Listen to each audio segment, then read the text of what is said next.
Helmet లేకుండా ప్రయాణం చేసినందుకు సాయి మరియు కాలిషకు ఉరిశిక్ష విధించటం జరిగింది. ఉరిశిక్ష పడ్డందుకు మీరు ఎలా ఫీల్ అవుతున్నారు? పొండి సార్, నాకు సిగ్గేస్తుంది. రే, ఇది ఫస్ట్ నైట్ కాదురా, నీ లాస్ట్ నైట్. సారీ, కరెక్ట్, మర్చిపోయాను. వాళ్ళతో మాట్లాడండి సార్, రెలాగా ఉడతాడు. 1 సెకండ్, మీ చివరి కోరిక ఏంటో చెప్పండి, తీరుస్తాను. సార్, నేను ఒకడికి 10 లక్షలు అప్పున్నాను, అది మీరే తీర్చాలి. అమాయక మీరు కించం. ఎవరైతే నా కోరిక తీరుస్తారో వాళ్ళకి నేను లక్షిస్తాను. ఏంటి నీ కోరిక? నాకు 2 లక్షలు కావాలి.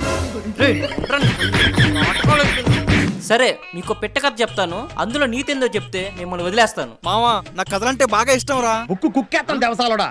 ఒక రైతు పొలం పనికి వెళ్తూ ఉంటే దారి మధ్యలో రైతు చెప్పుకు ముళ్ళు గుచ్చుకుంటుంది. ఆ ముళ్ళు చెప్పు పై భాగం నుంచి బాగా గుచ్చుతూ రైతుని బాగా ఇబ్బంది పెట్టింది. అప్పుడు ఆ రైతు ఆ చెప్పులు విసిరేసి ఒట్టి కాలుతో వెళ్తూ ఉంటే ఒక పెద్ద మేకు ఆ రైతు కాళ్ళలో దిగబడుతుంది. అది సెప్టికాయ ఆ రైతు కాలు తీసేసి వస్తుంది. అంతే. దీన్ని బట్టి మీకు ఏం అర్థమైంది? సార్, పెట్ట కదా అన్నారు, ఇందులో పెట్టేది సార్.